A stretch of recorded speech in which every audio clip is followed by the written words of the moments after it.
Back to ಅನಿ food Mangaluru ಬಜ್ಜಿನ ಯಾವ ರೀತಿ ಮಾಡೋದು ಅಂತ ನೋಡೋಣ ಬನ್ನಿ.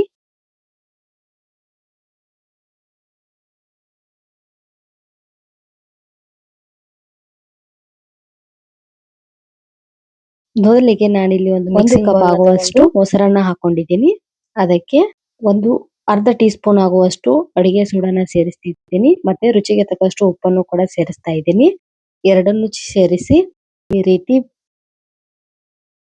ವಿಸ್ಕರ್ನ ಸಹಾಯದಿಂದ ವಿಸ್ಕ್ ಮಾಡ್ಕೊಳ್ಬೇಕು.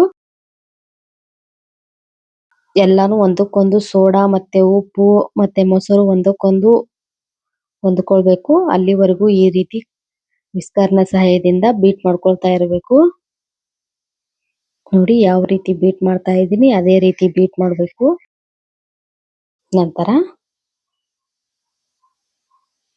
ಯಾವ ಕಪ್ಪಿಂದ ಮೊಸರು ತಗೊಂಡಿದ್ದು ಅದ ಕಪ್ಪಿಂದ 2 ಕಪ್ ಆಗುವಷ್ಟು ಮೈದಾ ಹಿಟ್ಟನ್ನ ಜರಡಿ ಹಿಡ್ಕೊಂಡು ತಗೊಳ್ತಾ ಇದ್ದೀನಿ.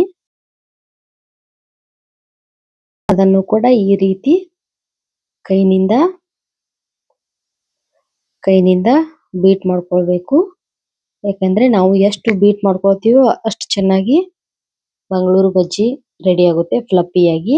ಈ ರೀತಿ ಮಾಡ್ಕೊಳ್ಳೋದ್ರಿಂದ ಒಳಗೆ ಗಾಳಿ ಹೋಗಿ ಬಜ್ಜಿ ಫ್ಲಫಿಯಾಗಿ ಬರುತ್ತೆ. ಕೈನಿಂದ ಈ ರೀತಿ ಬೀಟ್ ಮಾಡ್ಕೊಳ್ಳದೆ ಹೋದ್ರೆ ಬಜ್ಜಿ ಗಟ್ಟಿಯಾಗಿ ಮಂಗಳೂರು ಬಜ್ಜಿ ತರ ಬರೋದಿಲ್ಲ. ಈ ರೀತಿ ಕೈನಿಂದ ಎಷ್ಟು ಸಾಧ್ಯವಾಗುತ್ತೋ ಅಷ್ಟು ಬೀಟ್ ಮಾಡ್ಕೊಳ್ತಿರ್ಬೇಕು. ನೋಡಿ ಯಾವ ರೀತಿ ಬೀಟ್ ಮಾಡ್ಕೊಳ್ತಾ ಇದ್ದೀನಿ ಅದೇ ರೀತಿ ಕೂಡ ಬೀಟ್ ಮಾಡ್ಕೊಳ್ಬೇಕು. ನಂತರ 1 ಗಂಟೆ ಲಿಡ್ನ ಕ್ಲೋಸ್ ಮಾಡಿ ಇಡಬೇಕು. ನಂತರ 1 ಗಂಟೆ ಆದ ಮೇಲೆ ಸಕ್ಕರೆನ ಸೇರಿಸಿದ್ದೀನಿ. ಮತ್ತೆ ಸ್ಪ್ರಿಂಗ್ ಆನಿಯನ್, ಸಣ್ಣದಾಗಿ ಹೆಚ್ಚಿ ಇಟ್ಕೊಂಡಿರೋ ಹಸಿ ಮೆಣಸಿನಕಾಯಿ, ಮತ್ತೆ ಸಣ್ಣದಾಗಿ ಕಟ್ ಮಾಡಿ ಇಟ್ಕೊಂಡಿರೋ ಹಸಿ ಕೊತ್ತಂಬರಿ, ಮತ್ತೆ ಹಸಿ ತೆಂಗಿನಕಾಯಿನ ಸ್ವಲ್ಪ ಸಣ್ಣದಾಗಿ ಕಟ್ ಮಾಡಿ ಸೇರಿಸ್ಕೊಳ್ತಾ ಇದ್ದೀನಿ. ನಂತರ ಹಸಿ ಶುಂಠಿನ ಸಣ್ಣದಾಗಿ ಕಟ್ ಮಾಡಿ ಅದನ್ನು ಕೂಡ ಸೇರಿಸ್ಕೊಂಡು ಸ್ವಲ್ಪ ಜೀರಿಗೆನ ಹಾಕೊಂಡು ಈ ರೀತಿ ಮತ್ತೆ ಕೈನಿಂದ ಬೀಟ್ ಮಾಡ್ಕೊಳ್ಬೇಕು. ಈ ಹಿಟ್ಟನ್ನ ಎಷ್ಟು ಬೀಟ್ ಮಾಡ್ಕೊಳ್ತೀವೋ ಅಷ್ಟು ಚೆನ್ನಾಗಿ ಬಜ್ಜಿ ಬರುತ್ತವೆ. ನೋಡಿ ಈ ರೀತಿಯಾಗಿ ಬೀಟ್ ಮಾಡ್ಕೊಳ್ಳಿ. ಈ ಬಜ್ಜಿನ ಯಾವ ರೀತಿ ಬಿಡಬೇಕು ಅಂದ್ರೆ ಕೈಗೆ ಈ ರೀತಿ ನೀರನ್ನ ಅಪ್ಲೈ ಮಾಡ್ಕೊಳ್ಬೇಕು. ಮಾಡ್ಕೊಂಡು ನೋಡಿ ನಾನು ಯಾವ ರೀತಿ ತೋರಿಸ್ತಿದ್ದೀನೋ ಅದೇ ರೀತಿ ಬಜ್ಜಿ ಹಿಟ್ಟು ನೋಡಿ ಪರ್ಫೆಕ್ಟ್ ಆಗಿ ರೆಡಿ ಆಗಿದೆ. ನೋಡಿ ಈ ರೀತಿಯಾಗಿರ್ಬೇಕು. ಎಣ್ಣೆನ ಕೂಡ ಕಾಯೋದಕ್ಕೆ ಇಟ್ಟಿದ್ದೀನಿ. ನೋಡಿ ಒಂದು ಸಣ್ಣ ಹಿಟ್ಟನ್ನ ಹಾಕಿದ್ರೆ ಅದು ಈ ರೀತಿ ಮೇಲೆ ಬರಬೇಕು. ಆವಾಗ ಎಣ್ಣೆ ಕಾದಿದೆ ಅಂತ ಅರ್ಥ. ಉರಿ ಮಾತ್ರ ಲೋ ಫ್ಲೇಮ್ ನಲ್ಲೇ ಇರಬೇಕು. ನೋಡಿ ಇವಾಗ ಬಜ್ಜಿನ ಒಂದೊಂದಾಗಿ ಮಂಗಳೂರು ಬಜ್ಜಿನ ಬಿಡ್ತಾ ಹೋಗ್ತಿದ್ದೀನಿ. ನೋಡಿ ಈ ರೀತಿಯಾಗಿ ಈ ಕಡೆ ಬಿಗ್ ಸೈಜು ಅಲ್ಲ, ಈ ಕಡೆ ಸ್ಮಾಲ್ ಸೈಜು ಅಲ್ಲ, ಮೀಡಿಯಂ ಸೈಜ್ ಅಲ್ಲಿ ಬಜ್ಜಿನ ಬಿಡ್ತಾ ಇದ್ದೀನಿ. ನೋಡಿ ಯಾವ ರೀತಿ ಬಿಡ್ತಾ ಇದ್ದೀನಿ ಅಂತ. ಉರಿ ಮಾತ್ರ ಲೋ ಫ್ಲೇಮ್ ನಲ್ಲೇ ಇರಬೇಕು. ಈ ರೀತಿ ಜಾಲರಿ ಸಹಾಯದಿಂದ ಕೈ ಆಡಿಸ್ತಾನೆ ಇರಬೇಕು. ಇಲ್ಲ ಅಂದ್ರೆ ಕಲರ್ ಸ್ವಲ್ಪ ಏರುಪೇರಾಗುತ್ತೆ. ಈ ರೀತಿ ಬಿಡದೆ ಕೈ ಆಡಿಸಿದ್ರೆ ಎಲ್ಲಾನು ಒಂದೇ ತರ ಕಲರ್ ಆಗಿ ಬರುತ್ತೆ. ನೋಡಿ ಹೋಟೆಲ್ ನಲ್ಲಿ ಯಾವ ರೀತಿ ಸಿಗುತ್ತವೆ ಅದೇ ರೀತಿ ಅದೇ ಟೇಸ್ಟ್ ನಲ್ಲಿ ಮನೆಯಲ್ಲೂ ಕೂಡ ಸುಲಭವಾಗಿ ಮಾಡಬಹುದು.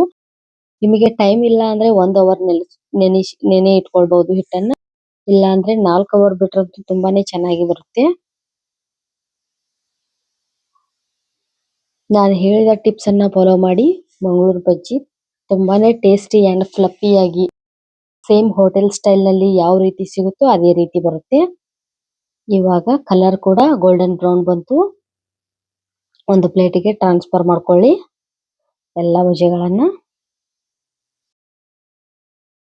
ಇದರ ಜೊತೆ ತೆಂಗಿನಕಾಯಿ ಚಟ್ನಿ ಇದ್ರೆ ಅದು ಕೂಡ ಸೂಪರ್ ಕಾಂಬಿನೇಷನ್. ಕಾಯಿ ಚಟ್ನಿ ಜೊತೆ ತುಂಬಾ ಚೆನ್ನಾಗಿರುತ್ತೆ ಈ ರೆಸಿಪಿ. ಖಂಡಿತ ಮನೆಯಲ್ಲಿ ಟ್ರೈ ಮಾಡಿ ನೋಡಿ. ತುಂಬಾನೇ ಈಸಿ ಆಗುತ್ತೆ. ನೋಡಿ ಕಲರ್ ಗೋಲ್ಡನ್ ಬ್ರೌನ್ ಬಂತು. ಇಷ್ಟು ಕೆಂಪಾದ್ರೆ ಸಾಕು ಬಜ್ಜಿ ರೆಡಿ ಆಗಿದೆ ಅಂತ ಅರ್ಥ.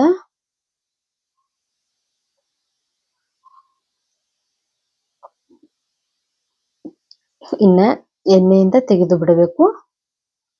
ಒಂದು ಪ್ಲೇಟಿಗೆ ಟ್ರಾನ್ಸ್ಫರ್ ಮಾಡ್ಕೊಳ್ಳಿ. ನಂತರ ಇನ್ನೊಂದು ಸ್ವಲ್ಪ ಹಿಟ್ಟು ಉಳಿದಿತ್ತಲ್ವ, ಸೇಮ್ ಪ್ರೊಸೆಸ್ ಅಲ್ಲಿ ಅದು ಬಜ್ಜಿನೂ ಕೂಡ ಬಿಡ್ತಾ ಇದ್ದೀನಿ. ನೋಡಿ ಈ ರೀತಿಯಾಗಿ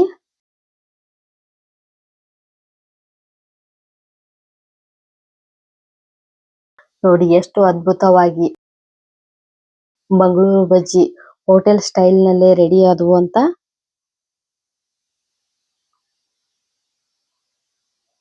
ಫಸ್ಟ್ ಟೈಮ್ ಮಾಡೋರ್ಗೂ ಕೂಡ ಬರುತ್ತೆ, ಅಷ್ಟು ಚೆನ್ನಾಗಿ ರೆಡಿ ಆಗುತ್ತವೆ. ನೋಡಿ ಸರ್ವ್ ಮಾಡೋದಕ್ಕೆ ರೆಡಿ ಆಯ್ತು ಬಜ್ಜಿ. ಕಾಯಿ ಚಟ್ನಿ ಜೊತೆ ಅಂತೂ ಸೂಪರ್ ಆಗಿರುತ್ತೆ. ಯಾವತ್ತೂ ಟ್ರೈ ಮಾಡಿಲ್ಲ ಅಂದ್ರೆ ಖಂಡಿತ ಈ ರೀತಿ ಒಮ್ಮೆ ಟ್ರೈ ಮಾಡಿ ನೋಡಿ, ಸೂಪರ್ ಆಗಿರುತ್ತೆ.